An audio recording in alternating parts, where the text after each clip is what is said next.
Eu tenho a impressão, vamos dizer assim, desconfio de que essa sala foi escolhida a dedo para que ele tivesse a maior perturbação possível, e todo mundo sabe da facada que o Bolsonaro tomou, da situação da saúde dele, que ele precisa, por recomendação médica, praticar exercícios. E aí, para ficar mais claro que realmente trata-se de uma perseguição, caso alguém tenha dúvida, vamos relembrar o tratamento que foi dado ao sapo cachaceiro. Tá aqui a matéria da Veja, ó, de 2018. A juíza autorizou uma esteira ergométrica e um aparelho de som na cela do Lula, porque ele também... Sentinelas, sejam bem-vindos. Preparem-se, porque hoje vamos atravessar mais uma camada de fumaça e entrar fundo nos bastidores que muitos tentam esconder. Fiquem atentos, porque o que vocês vão ouvir agora exige olhar afiado, mente desperta e aquela vigilância que só um verdadeiro sentinela mantém. Respirem fundo, porque o assunto deste vídeo revela muito mais do que aparenta na superfície. Vamos juntos, sentinelas, decifrar o que realmente está por trás dos fatos. Pois bem, meus amigos, ontem houve uma conversa entre o presidente estadunidense Donald Trump e o sapo cachaceiro que desgoverna a Banânia. Como já poderíamos imaginar, as bocas de aluguel da mídia militante saíram com aquela narrativa de que foi mais uma vitória química, lindo, maravilhoso, mas eu vou mostrar para vocês que a coisa não foi bem assim, não. Aliás, teve um tópico nessa conversa que a mídia não falou muito a respeito, mas que é bem importante e precisa, inclusive, ser interligado com outras coisas que estão acontecendo aqui na América Latina. Enquanto isso, Michele Bolsonaro, linda e plena, conseguiu barrar a aliança que estava sendo feita com o Ciro Gomes, pelo menos por enquanto.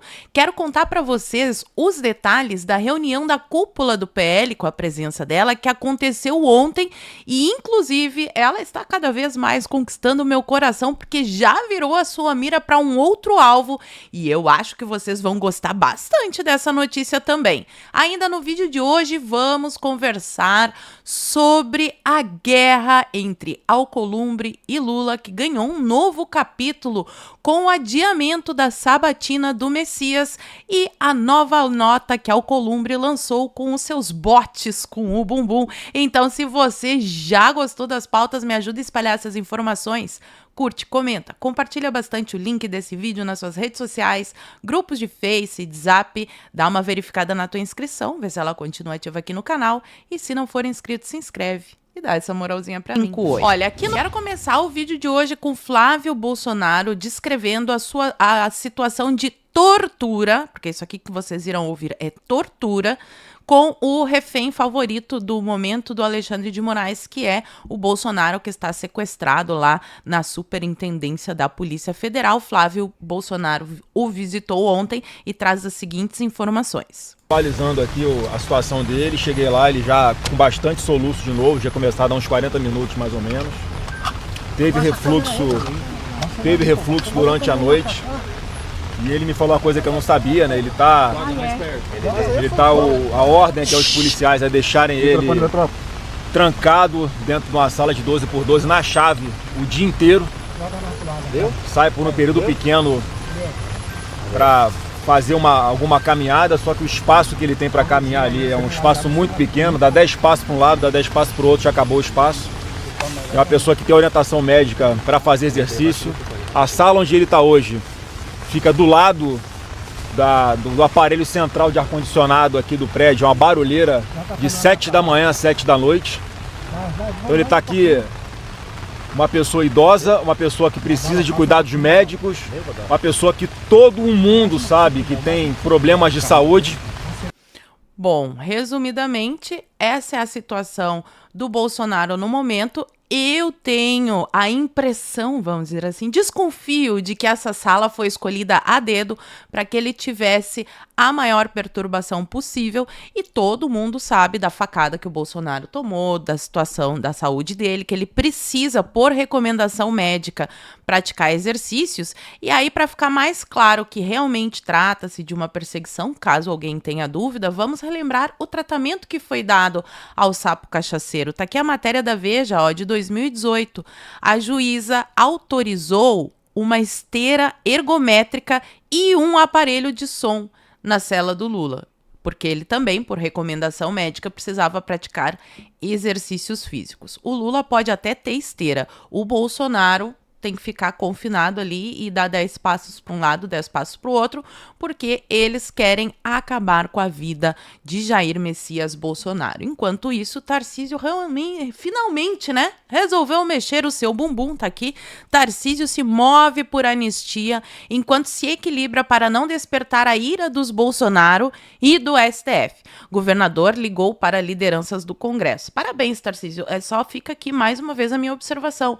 Por que que isso já não está sendo feito há mais tempo? Eu não vi um empenho grande do Tarcísio pela anistia, porque, na minha opinião, ficou parecendo que ele não quer se indispor com os ministros do STF. Aqui nessa matéria, para não despertar a ira dos Bolsonaro, o Globo fala que os Bolsonaro não querem que ele tome o protagonismo. Agora, de novo, a minha opinião é de que toda ajuda é bem-vinda e eu duvido que a família Bolsonaro não iria gostar do governador de São Paulo atuando firmemente, inclusive tendo um diálogo maior com Eduardo Bolsonaro e essa questão dos Estados Unidos. Para fechar o capítulo Tarcísio de hoje, o Kassab deu uma declaração que é muito interessante. Olha só, vocês sabem que o Kassab é o grande articulador político e o número 1 do governo Tarcísio, né? Tá feita essa observação.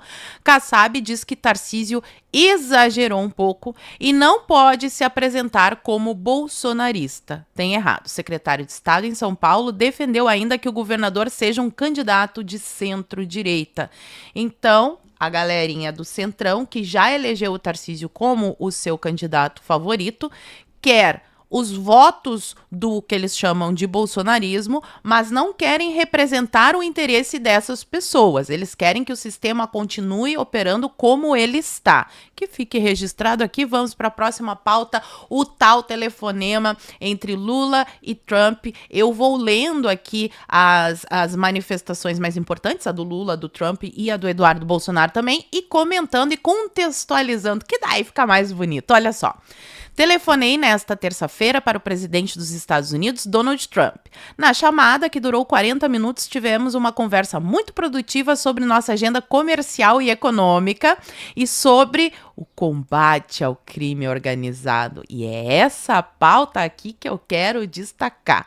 Primeira observação, 40 minutos a gente já pode reduzir pela metade do tempo, porque todo mundo sabe que o Lula não fala inglês, o Trump não fala português, então a gente teve ali o tempo do intérprete, mais tempo de preparação, mas sejamos bonzinhos. Uma conversa de pelo menos ali uns 18 minutos, não foi uma coisa tão grande. Esse tópico aqui entrando, meus amigos, vocês lembram que teve um representante dos Estados Unidos aqui e pediu para que o PCC e o Comando Vermelho fossem enquadrados como organizações narcoterroristas? A minha impressão é de que isso voltou, né? Aí ele fala aqui sobre as tarifas impostas, que ele ficou muito feliz que o Trump derrubou sobre alguns produtos. Destaquei ainda que outros produtos tarifados que precisam ser discutidos entre dois países e que o Brasil deseja avançar rápido nessas negociações. Ressaltei a urgência em reforçar a cooperação com os Estados Unidos para combater o crime organizado internacional. Vocês acham que o Lula quer que os Estados Unidos ajudem o Brasil a combater o narcoterrorismo? Fala sério. Fala pra mim aqui nos comentários, que eu quero saber também. Destaquei as recentes operações realizadas no Brasil pelo governo federal, que é aquela da Faria Lima lá, o PCC investindo na Faria Lima. O presidente Trump ressaltou total disposição em trabalhar junto, obviamente, porque ele está combatendo isso e eu já vou chegar lá na Venezuela, e que dará todo o apoio a iniciativas conjuntas entre os dois países. Então, aí ele fecha dizendo que concorda em voltar a conversar em breve. Foi uma ligação para marcar outra ligação. E ainda saiu uma nota falando que o Lula tocou no assunto das sanções impostas a autoridades. Só guarda essa informação que a gente já vai voltar nesse tópico. Trump também soltou uma nota sobre o telefonema, aquela coisa protocolar. Tivemos uma conversa muito produtiva com o presidente Lula do Brasil. Entre os assuntos discutidos estiveram comércio, como nossos países podem trabalhar juntos para combater o crime organizado. Então, esse daí é um tópico que o Lula tomou o enquadro, sim. Sanções impostas a diversas autoridades brasileiras, ou seja, Trump falou sobre a censura, provavelmente a realização das eleições, e eu vou dizer por que eu estou falando sobre isso, e todo o contexto da ditadura da toga, porque as sanções às autoridades, em especial Lei Magnitsky e os passaportes ali dos ministros do STF, foram sanções por causa desse ativismo judicial. Então, se isso esteve na pauta, o ativismo judicial esteve na pauta, eu tenho certeza que o Lula não gostou. Tarifas alfandegárias e vários outros temas. O presidente Lula e eu estabelecemos uma relação em uma reunião que ocorreu nas Nações Unidas e acredito que isso preparou o terreno para um diálogo e acordos muito bons no futuro. No futuro. Ainda não teve nenhuma vitória do Lula. Aguardo com expectativa o reencontro com ele em breve. Eu também. Eu quero o Lula sentadinho lá na Casa Branca conversando com Trump e a conversa sendo transmitida ao vivo. Se ele levar a Janja vai ser mais engraçado ainda. A gente precisa fazer uma pipoca para esse momento. Muitas coisas boas virão dessa parceria recém-formada. Quem se manifestou também, obviamente, foi o Eduardo Bolsonaro, que mais uma nota protocolar também. Recebemos com otimismo a notícia da conversa entre Trump e Lula. Um diálogo franco entre os países pode abrir caminhos importantes, desde que guiado por princípios claros. Sanções nunca são um fim em si mesmas, são instrumentos, e aí ele fala que confia na liderança do presidente Trump para negociar com o Brasil um entendimento que proteja os interesses estratégicos dos Estados Unidos, afinal ele é o presidente dos Estados Unidos e não do Brasil, e que reconheça a urgência da restauração das liberdades civis e do Estado de Direito para o povo brasileiro. Ele reposta aqui a nota do Trump. Agora vamos fazer aquilo que a mídia não faz. Contextualização. Começando com esse post aqui do Ivan Kleber, que fala uma coisa muito doida. Olha isso. Ele traz a matéria do The Telegraph sobre vacas da farinha da Colômbia. Como os cartéis usam o gado para contrabandear drogas para a Europa. Gangues carregam narcóticos em caminhões-tanque com gado morto e moribundo para impedir que a polícia faça buscas a bordo. Inclusive, esses tempos teve a notícia de que não foi permitido um navio cheio de gado entrar na Europa. Eu achei aquilo muito estranho. E, além de levar doenças, leva também drogas. E a pergunta que fica é, vocês acham que é só para a Europa que isso está acontecendo? Ou será que eles também fazem isso para o Brasil? E daí cita que nos portos de Santos e de Belém, no Brasil, que eles são controlados por gangues. Lembrando que um dos assuntos da ligação entre o Lula e o Trump foi o combate a esse tipo de coisa aqui. Aí vai juntando as notícias. Todo mundo sabe o que está acontecendo na Venezuela, e o Trump sugeriu a Maduro decidir o destino de sua escolha para deixar a Venezuela.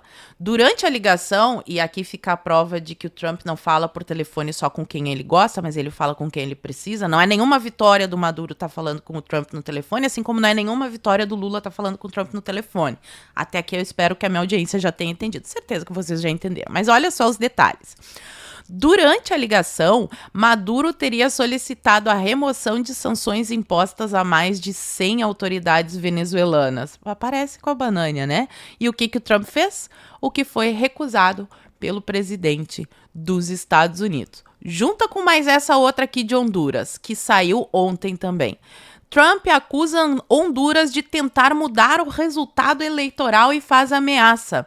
Resultados preliminares mostravam vantagem do direitista apoiado pelo presidente dos Estados Unidos, mas contagem acirrada entrou em empate técnico. E a ameaça é não reconhecer a eleição de Honduras, e isso acarreta em sanções duríssimas ao país, que é o que acontece com Cuba, por exemplo, que aconteceu com a Venezuela também. E lá em Honduras a coisa tá terrível, ó. Foram 515 votos de diferença e eles farão uma recontagem, coisa que no Brasil não é possível, Porque nós não temos um voto físico, nós temos somente o voto eletrônico. Depois que a eleição acabou e que o resultado foi informado, não dá para fazer uma recontagem de votos físicos, porque não existe votos físicos. E a pergunta que fica é, será que os Estados Unidos irão reconhecer uma eleição assim, se for assim em 2026? Porque a ministra Carmen Brucha ontem estava falando sobre isso, ó. Carmen Lúcia afirma que eleições não terão a interferência de quem quer que seja. Eu ouso dizer que nem mesmo do eleitor, né? Porque se a gente quiser voto físico com recontagem, pode, dona Carmen Lúcia. Não, então a gente não pode, nem o eleitor pode interferir nessa eleição maravilhosa. Fechando aqui a nossa pauta internacional, a esquerda, que sempre acusa a direita de ser radical, mas são sempre os candidatos da direita que sofrem atentados, e dessa vez aconteceu no Peru. Candidato à presidência do Peru é alvo de ataques a tiros. O Rafael Balaúde Llosa não se feriu. Ele teria sido alvo de ao menos 3 disparos em seu carro, segundo a imprensa local. Vamos a ela, linda, maravilhosa, elegante, que mulher elegante, Michele Bolsonaro. Contei para vocês no vídeo de segunda sobre a treta aí que dominou o debate com relação a ela falar sobre a aliança com o Ciro Gomes, algo que, pelo menos, eu sempre me posicionei contra, mas a Michele fez uma nota oficial, postou ali no seu Instagram, né? E a Veja traz a matéria. A resposta de Michele às críticas que recebeu dos filhos de Bolsonaro. A ex-primeira-dama se manifestou sobre declarações de Flávio, Eduardo e Carlos, que criticaram a sua postura contra a articulação do PL com Ciro Gomes no Ceará. Pelo que eu acompanhei, o que o Flávio, o Carlos e o Eduardo disseram não é que eles eram a favor de uma aliança com o Ciro Gomes. Em especial, o Carlos deixou isso muito claro. Mas que eles não gostaram da forma como a Michele teria feito isso em público. Tá? Então eles tiveram manifestações e a Michele fez uma nota de esclarecimento muito polida, elegante, não entrando em conflito com eles, falando que amava muito os seus enteados. É uma nota um pouco comprida que eu não vou conseguir ler para vocês no vídeo, porque senão a gente não termina nunca mais, mas tem um parágrafo em especial aqui que eu quero destacar. Ela fala que não aceita aliança com o Ciro Gomes, porque ele é um esquerdista, ele é do Foro de São Paulo, né? A direita Foro de São Paulo agora, o Olavo se revira no túmulo. Mas aí ela diz um detalhe interessante, ó. Muitas vezes somos nós, esposas, que somos chamadas a mostrar aos nossos maridos que eles podem estar errando. Bolsonaro é um ser humano. Se ele autorizou, eu já falei que eu não sei dos detalhes, o André Fernandes disse que foi autorizado pelo Bolsonaro, e pode ser, mas na minha visão, e agora eu tô sabendo que na visão da Michele, isso foi um erro, e isso não quer dizer que a Michele é uma traidora, que ela tá querendo jogar contra a direita, não, ela só tá se posicionando, o que eu gostei bastante desse posicionamento. Isso é normal em qualquer casamento e um precisa ajudar o outro. No episódio de Fortaleza, eu fui apenas uma esposa defendendo o seu marido e a sua família de um homem que sempre nos atacou. Sensacional. Aí teve uma reunião onde esteve presente ela, o André Fernandes, o Flávio Bolsonaro, o Valdemar. E aí foi decidido que essas negociações com Ciro Gomes fossem suspensas. Eu gostei dessa notícia também. Tá aqui, ó. PL suspende apoio a Ciro Gomes após embate na família Bolsonaro. E de todos os argumentos que eu tô vendo acerca dessa discussão, é que precisa ser feita uma aliança que tenha viabilidade eleitoral, e eu já falei para vocês o que eu penso sobre focar somente na próxima eleição. Às vezes a gente pode lançar um candidato nessa eleição para ganhar lá na próxima. Isso acontece na política, foi o que levou o Lula à presidência, inclusive. Mas eu também entendo que o Ceará precisa de um senador e que o Girão poderia, de repente, se reeleger e para o governo talvez ele não vença. Eu entendo todos esses dramas e espero que seja feito o melhor para a direita no Ceará. Mas a Michele já tem um novo alvo, que eu também gostei. Ela tá conquistando meu coração, essa mulher, gente, mas de uma maneira hétero, tá? Michele Bolsonaro também veta apoio do PL a Eduardo Paes no Rio. Parabéns! Ex-primeira-dama Michele Bolsonaro avisou a aliados que terá uma conversa com o pastor Silas Malafaia para evitar o apoio a Eduardo Paes, no Rio de Janeiro. Eu tô gostando demais. Fala pra mim aqui o que vocês estão achando dessa movimentação da Michelle. Vamos para a história do Messias. Essa notícia que eu fiquei revoltada quando li. PL, eu ia falar sobre o almoço que ia ter com o Messias, mas foi cancelado.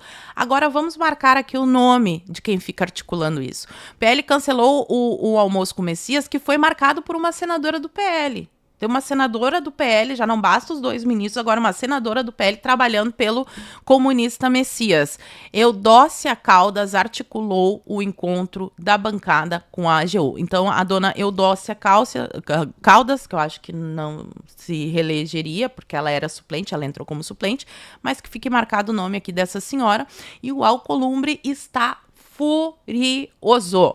Alcolumbre cancela a sabatina de Messias e critica o governo por demora em enviar o nome ao Senado. A estratégia do Palácio do Planalto foi postergar a entrega da mensagem como indicação. O Alcolumbre fez discurso, está indignado e agora parece que a estratégia dele será segurar indefinidamente a tal sabatina do Messias. Torço pela briga, já falei pra vocês. Agora vamos dar um pouco de risada e falar um pouco sobre boas notícias para terminar esse vídeo bem. A primeira é o chiliquito da Crazy Hoffman, porque teve a aprovação de um aumento de tributação sobre os dividendos das empresas. Os petistas estavam felizes, achando que iam ter muito dinheiro para gastar no ano da eleição, e tomaram uma traulitada. Mídia registra uma corrida das empresas de capital aberto para antecipar a distribuição de dividendos para seus acionistas neste final de ano. É uma manobra indecente para fugir da cobrança do imposto de renda sobre dividendos, que ainda são isentos e que terão que pagar 10% a partir do ano que vem. Bem feito. É óbvio que isso ia acontecer, mas esquerdista não sabe pensar, né? E a boa notícia vem para a esperança de um futuro melhor. Começa aqui com um blog da extrema esquerda trazendo a pesquisa Atlas Intel. Geração Z, em sua maioria, é de direita, diz pesquisa. A preferência pela direita do espectro político se destaca entre a população mais jovem. O mesmo levantamento aponta Nicolas Ferreira como político com a melhor avaliação. Chuto que Nicolas pode ser presidente num futuro próximo. E tá aqui a pesquisa Atlas Intel. O gráfico, mostra na população em geral 40% é de esquerda, 42% é de direita, 3% de centro e 16% não sabe. Agora vamos ver aqui, os baby boomers. 57% de esquerda. Geração Z, 52% de esquerda. E daí vem os jovens, Os milênios, nós somos jovens, nós milênios somos jovens. 51% de direita e a geração Z, 52% à esquerda, cada vez mais perdendo seu eleitorado. Aquela doutrinação na escola já não funciona porque a geração Z gosta muito de se informar pela internet.